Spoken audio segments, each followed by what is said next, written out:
तो हमारे पास एक क्वेश्चन ये रहा, तो टोटल 11 क्वेश्चन होंगे। 12वें नंबर का जो क्वेश्चन हमारे पास आया है वो आया है बोरा या बोरा जो पवन है वो कहां पर बहती है। तो बोरा पवन का संचार कहां पर होता है दोस्तों? इटली में एड्रियाटिक सागर,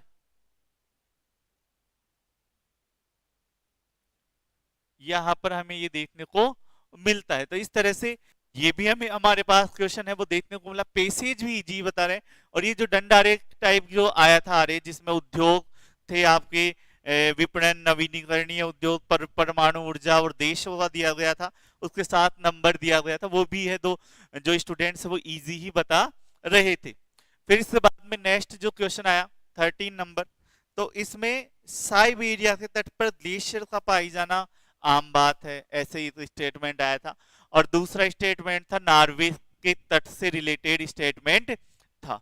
तो हम बोल सकते हैं ग्लेशियर और तटीय स्थिति के बारे में आया था। तो ये स्टेटमेंट अभी हमारे पास क्लियर नहीं है, तो इस बात सही आंसर भी हम बताना सही नहीं होगा। उसके अलावा खंड सिद्धांत से स्टेटमेंट आए थे, वहां से क्वेश्चन आया था खंड सिद्धांत।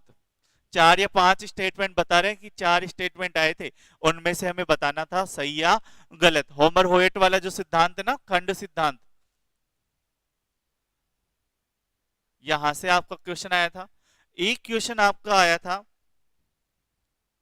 जो उद्योगों से रिलेटेड सिद्धांत है, उद्योगों की सिद्धांत, उसमें लाभ का सिद्धांत कौन सा है? लाभ पर आधारित ये सिद्धांत आपका कौन सा है? जैसे स्मिथ वाला है वो भी लाभ पर आधारित सिद्धांत ही है। और ऑप्शंस देखने के बाद और भी ज्यादा अपने को क्लियरिटी आएगी कि किस तरह का आया था। ठीक है, उसके बाद इसमें एक क्वेश्चन आया था 16 नंबर, आपके अनुसूचित जनजातियों से संबंधित आया था राजस्थान भारत में, अनुसूचित जनजातियों से। ठीक है, एक क्वेश्चन आपका आया था इंडिया वाली, एक क्वेश्चन आया था धर्म, रिलीजन की पॉपुलेशन, शायद ये पॉपुलेशन वाला ही था, वो भी इंडिया में कौन से स्टेट में ज्यादा है कम है उससे हमें मैच करना था। ठीक है, तो इस तरह से ये क्वेश्चंस हैं वो हमें देखने को मिले थे। सारे जितने क्वेश्चन दोस्तों को याद थे उसने मुझे बताए, वो लगभग लगभग इजी क्वेश्चंस थे, है ना। तो ऐसा नहीं बोल सकते अपने पास लगभग 40 से 45 क्वेश्चन हमें अभी यहाँ पर पता है, तो बोल सकते हैं कि 50% क्वेश्चन पेपर तो है वो ज्यादा टफ नहीं था। और जैसे पूरा पेपर देखने के बाद हमें और भी ज्यादा पता चलेगा इसके बारे में। उसके अलावा एक अभ्यारण्य आया था नौक्रेक अभ्यारण्य, जो हमें पता है कहां पे है, मेघालय में है। चलिए, उसके अलावा कौन सा अभ्यारण्य आया था? उसके अलावा पियर्सन का, कार्ल पियर्सन का सह संबंध गुणांक, इससे संबंधित क्वेश्चंस है वो हमें देखने को मिला था। इसके अलावा एक क्वेश्चन आया था समय के अनुसार जनसंख्या परिवर्तन,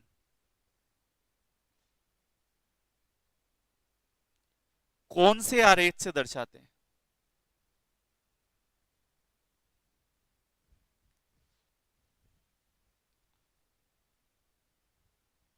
एक क्वेश्चन आपका ये भी देखने को मिला था हमें। ठीक है, तो अगर हम नंबर लगाएं तो 17 तक आ गए, 18, 19, 20 और 20 तक आए। 21वें क्वेश्चन की अगर अपन बात करें तो वो कौन सा क्वेश्चन हमें देखने को मिला है?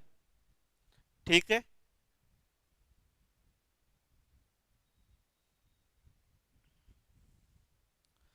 इक्कीसवा क्वेश्चन है वो है रंग आरेख, क्रोमो, है ना।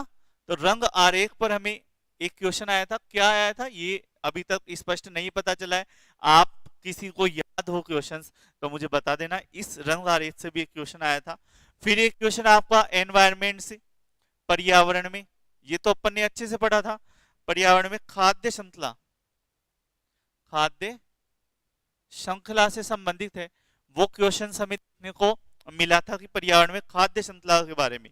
फिर उसके बाद में एक क्वेश्चन जो कि बहुत ज्यादा चर्चा में रहता है, हमेशा ही आता है इससे संबंधित क्वेश्चंस, तो कि प्राथमिक उद्योग, है ना, द्वितीयक उद्योग, तृतीयक, चतुर्थक, ये उद्योग थे। द्वितीय में जैसे ईट बनाना, ये याद था, है ना, ईट बनाना, तो ये इसमें आ जाएगा। इसको मैचिंग करना था, इधर टाइप ऑफ इंडस्ट्री थी, उद्योग था, इधर आपका प्राथमिक द्वितीय तृतीय कुछ कैटेगराइज है ना वो इसमें किया गया था, तो इसे मैच करना था। मैचिंग वाले क्वेश्चन बहुत सारे आए थे। और जब अपना टेस्ट सीरीज थी उसमें जब सातवां आठवां, हाँ, जो 7 नंबर वाला जो टेस्ट था, फुल टेस्ट, है ना, उसमें हमने लगभग सारे मैचिंग वाले दिए थे। और ये मैचिंग वाले क्वेश्चन सारे आपके वहीं से है वो पुटअप हुए हैं, ठीक है। उसके बाद में आपका कौन सा आता है, पृथ्वी सम्मेलन,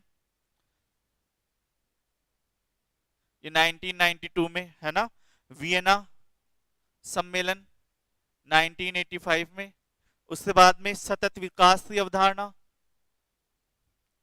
ठीक है। उसके बाद में कॉप 16। तो ये इनको आपको क्रम से जचाना था, कौन पहले कौन बाद में। तो निश्चित रूप से आपका वियना सम्मेलन पहले आ जाएगा, सतत विकास ब्रेटलैंड आयोग के बाद में उसे शामिल किया गया 87 में, फिर पृथ्वी सम्मेलन और फिर कॉप 16 है वो इसे हमें देखने को मिलता है। फिर 25वां जो क्वेश्चन है वो कौन सा आया, मात्रात्मक क्रांति से संबंधित विद्वानों को मैच करना है ना। कल्याणकारी, नाम पता नहीं करे हैं हमें। उसके अलावा संभववाद, तो ये मैच करना था कौन कौन से विद्वान है, ये भी मैचिंग वाला ही क्वेश्चन था। 26वां क्वेश्चन था यूनानी भूगोल वेताओं का क्रम बताना था। यूनानी भूगोल वेताओं का क्रम ये हमें बताना था। तो एक नाम हिकेटियस पता चला है, और आप भी मुझे बताते जाइए कमेंट में, है ना, तो उससे हमें और भी जानकारी इसमें देखने को मिल जाएगी कि कौन कौन से क्वेश्चंस हैं वो इसमें आए थे, किस टाइप के क्वेश्चंस वो यहाँ पे रहे थे।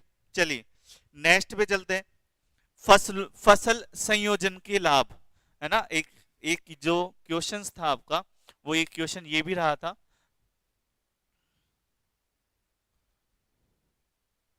फसल शायद संयोजन ही था, वो विविधता या संयोजन में कंफ्यूजन था, तो इनमें से के लाभ बताने थे। 28वां जो क्वेश्चन आया था वो था निक्षेपात्मक व अपर्दनात्मक स्थलाकृतियों से, यहां से आपका क्वेश्चन आया। 29वां जो क्वेश्चन है अगर वो देखें अपन, तो एक क्वेश्चन आपके मानसून से भी रहा है। आप जैसे जैसे याद आते थे,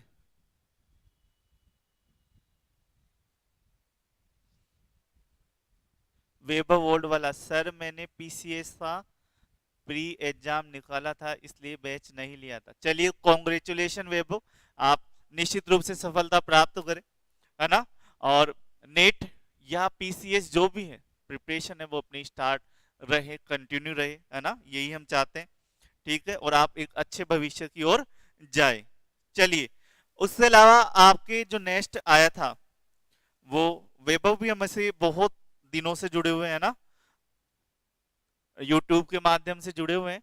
ठंडी और गर्म जलधारा जो मिलती है ना, इधर ठंडी जलधारा थी और इधर गर्म जलधारा है, कौन सी जलधारा किससे मिलती है ये हमें बताना था, ठीक है। तो इसमें जैसे Labrador, gulf stream, Brazil, Falkland, ओयोशियो, आयोशियो जलधारा, तो वो जलधाराएं हमें मिली हुई थी। फिर 31 में ग्रीनलैंड के पास वाला कटक, ये हमें बताना था, जैसे टेलीग्राफिक पठार, है ना, तो वो इसमें आ जाएगा। रिश्तोफेन का संबंध, रिश्तोफेन का संबंध, तो उसका संबंध कहां से था, चीन से था, ये इसमें आ जाएगा। 33वें में, है ना, फ्रीडमैन का मॉडल, उससे भी क्वेश्चन आपके आए थे।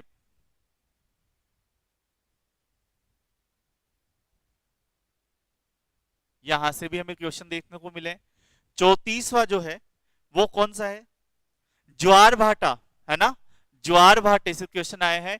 और ज्वार भाटे से दो चार ही तो क्वेश्चन रहते हैं, ये या तो आपका चंद्रमा और वो सप्तमी अष्टमी वाला लघु ज्वार दीर्घ ज्वार वो वाले, या सिद्धांतों से, या फिर ज्वार भाटे में गुरुत्वाकर्षण का प्रभाव। और गुरुत्वाकर्षण भी कौन सा, चंद्रमा का गुरुत्वाकर्षण का प्रभाव। यहां से स्टेटमेंट वाला क्वेश्चन है वो हमें पूछा गया था। फिर उसके बाद में नेक्स्ट जो क्वेश्चन आया वो था फंडी की खाड़ी।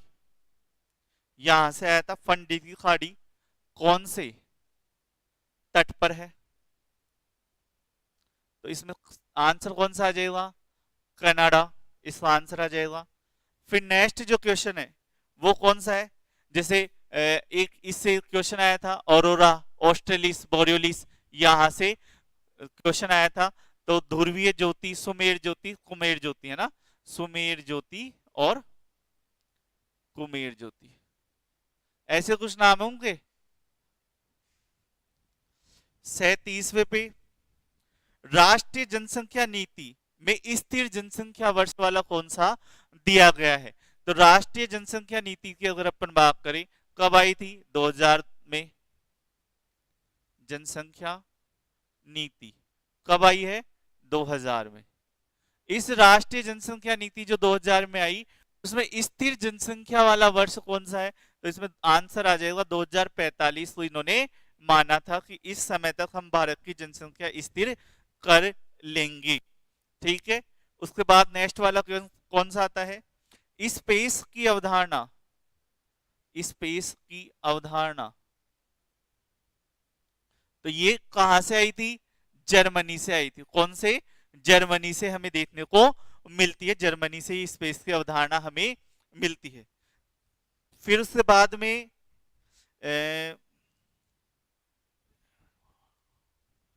नेक्स्ट क्वेश्चन है फिनलैंड की जनजाति कौन सी थी, कौन सी जनजाति है जो फिनलैंड में है, तो उसमें सामी जनजाति एक है जो पाई जाती है। हालांकि आंसर में क्या था ऑप्शन हमें नहीं पता, लेकिन सामी जनजाति भी वहां पर पाई जाती है, फिनलैंड में बहुत बड़ी मात्रा में पाई जाती है। फिर उससे अलावा है जल का घनत्व और अक्षांश से संबंधित क्वेश्चन आया था कि कौन से अक्षांश में किस तरह से रहता है। और नेक्स्ट लास्ट जो क्वेश्चन है वो था पीर पंजाल का सबसे बड़ा ग्लेशियर है वो कौन सा है, तो यहां पे आपके सियाचिन अगर ऑप्शन में है तो वो भी सही रहेगा, अगर बियाफ्रो है तो वो भी आपका सही रहने वाला। तो इसमें से लगभग आपके इस तरह से क्वेश्चन है वो हमें देखने को मिले हैं। और क्वेश्चंस और भी है क्वेश्चंस, है ना, चलिए और भी क्वेश्चंस है, लास्ट अभी नहीं हुआ। 42 में है लवणता, लवणता के स्टेटमेंट आए थे, है ना, कथन आए थे। 43 में अगर आपका बोले तो लवणता का क्रम बताना था। अब दो है, जैसे काला सागर है, लाल सागर है, अब दो पता नहीं है, तो ये क्लियरिटी बताना जरूरी नहीं है कि लवणता की जो क्रम है किसमें ज्यादा है किसमें कम है, वो भी हमें यहाँ पे देखने को मिला था। जो तरंगे हैं, तरंगों का तरंगदैर्ध्य के अनुसार क्रम है वो हमें यहाँ पे बताना था। और 44 है वो है आकाश का नीला रंग क्यों है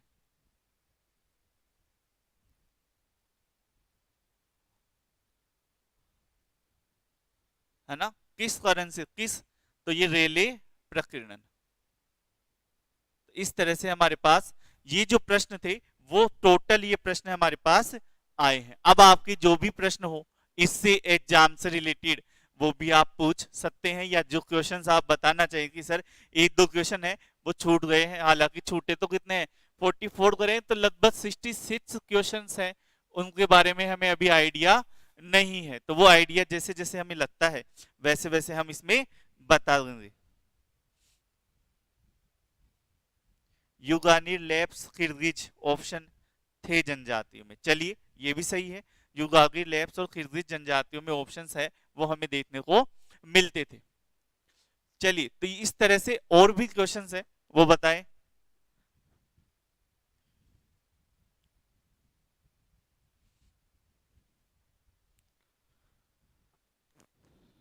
तो अब यहाँ पे जो बेसिक चीज है वो बैठती है। पहली तो चीज कि सर, ये क्यों लिख रहा हूं, है ना, कि आपका जो रिजल्ट है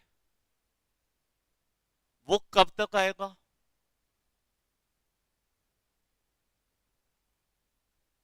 ठीक है, तो इस बार हम मान के चलते हैं कि एनटीए को या यूजीसी को इतनी एज सच इतनी जल्दी नहीं है, क्योंकि अब उन्हें एग्जाम लेनी है दिसंबर में। ठीक है, फिर भी क्योंकि जो सिस्टम है वो तो हाई टेक है ना, ऑनलाइन एग्जाम है, ज्यादा टाइम लगने वाला नहीं है, तो सिस्टम तो वैसे भी हाई टेक है। तो हम ये मान सकते हैं कि आपका रिजल्ट फाइनल आंसर की 1 महीने से ज्यादा इसमें टाइम नहीं लगने वाला है। यानी 1 महीने के अंदर अंदर आपका सारी चीजें हैं वो इसमें सेटल डाउन हो जाएगी। आपको पता चल जाएगा कि आपके जो रिजल्ट है वो क्या रहने वाला है, कैसी आपकी एग्जाम रही, किस तरह का आपका क्वेश्चंस रहे हैं। तो ये आपका 1 महीने के अंदर अंदर आपको पता चल जाएगा। फिर जो दूसरा प्रश्न आता है कि जो रिजल्ट आएगा उसमें भी क्या इस बार यही पता चलेगा कि आपकी बनी है 99.84 परसेंटाइल, है ना, या फिर आपके बने हैं 84 पॉइंट इतने परसेंटाइल, या फिर हमें परसेंटेज पता चलेगी कि आपके नंबर आए हैं 86 नंबर, 186 नंबर, 210 नंबर। तो सर कौन से में आएगा, परसेंटेज में रिजल्ट आएगा या परसेंटाइल में रिजल्ट आएगा। तो इस बार आपको नंबर पता चलेंगे। इस बार आपका जो रिजल्ट है वो परसेंटेज में आने वाला है। क्यों, क्योंकि इस बार आपकी एक ही एग्जाम हुई है, एक ही शिफ्ट में एग्जाम आपकी हुई है, तो आपका जो रिजल्ट है वो परसेंटेज में आएगा। जब 2 शिफ्ट में होती है तो नॉर्मलाइजेशन करने के लिए फिर इसे हम है वो परसेंटाइल में निकालते हैं, और इस बार तो आपकी एक में ही हुई है तो आपके 2 एक ही आएगा।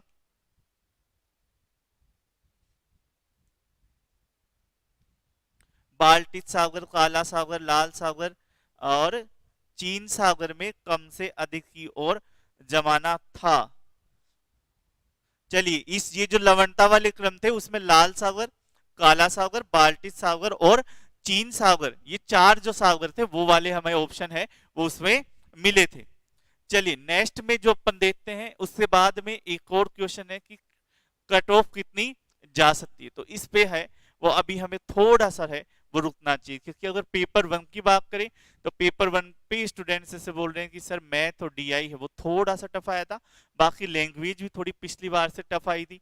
पेपर अगर हम ज्योग्राफी की बात करें तो अभी हमें लगभग 44-45 क्वेश्चंस के बारे में ही आइडिया है, तो थोड़े से अपन 1-1.5 घंटे और इंतजार करते हैं, और उससे बाद में हम देखते हैं कि हमें और कितने क्वेश्चंस पता चल पाते हैं, फिर ही हम बता पाएंगे कि पिछली बार यानी जो नंबर ऑफ था कि कितने नंबर क्वेश्चन सही होने पर आपके नेट या जेआरएफ होने के चांसेस हैं वो रहते हैं। तो इसमें थोड़ा सा हमें क्या है, एक बार क्वेश्चंस देख लेते हैं कितने क्वेश्चंस आ रहे हैं, किस तरह के आए हैं।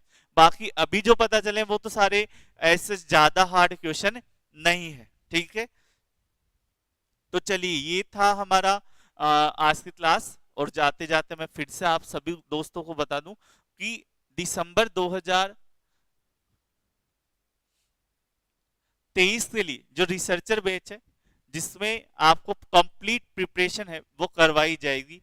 आपके नोट्स हो, आपकी क्लासेस हो, आपकी टेस्ट सीरीज हो, सभी कुछ एक ही प्लेटफॉर्म पर एक ही जगह आपके अवेलेबल रहने वाला है। और इस इन सब में है ना, जो 21 जून से पहली क्लास हमारी रिसर्चर बैच में प्रारंभ हो रही है, और वो पहली क्लास 21 जून से अगर मैं बताऊं को 8:30 बजे मॉर्निंग में 2 घंटे की क्लास इंडियन ज्योग्राफी से स्टार्ट होगी, भारत का भूगोल जिसे हम बोलते हैं,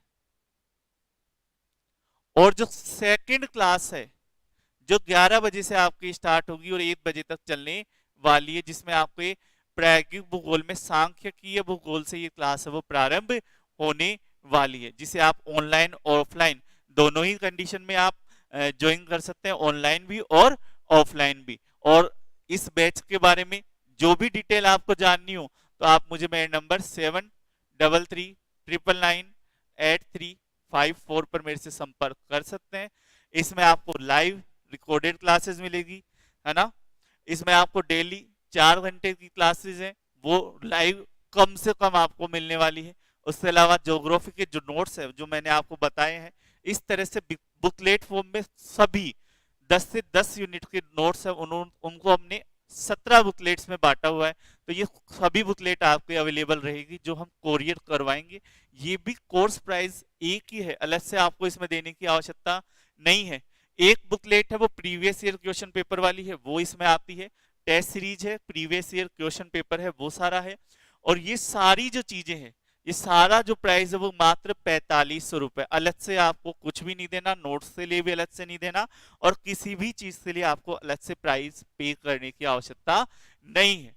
तो परसों यानी वेडनेसडे 8:30 बजे मॉर्निंग से हम है ये बैच प्रारंभ हो रहा है अपना, जिसमें इंडियन ज्योग्राफी तो हमारा 8:30 बजे से 10:30 बजे तक, और फिर 11 बजे से लेकर 1 बजे तक आपका सांख्यिकी भूगोल स्टैटिकल ज्योग्राफी की क्लासेस है वो प्रारंभ होने वाली है।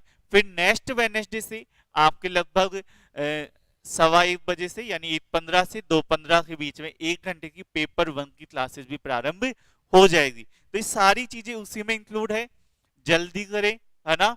और दिसंबर वाला जो JRF है वो हमें पाना ही पाना है, ठीक है।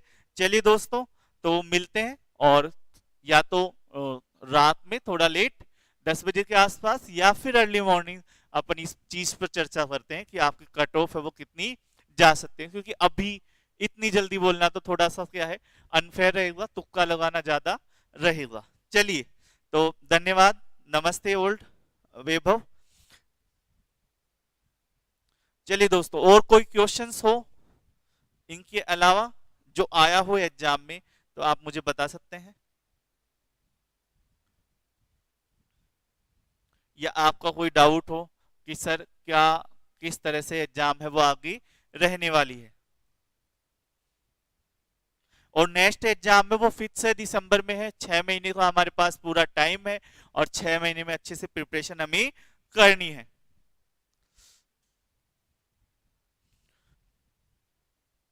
ठीक है, तो दोस्तों मिलते हैं, धन्यवाद।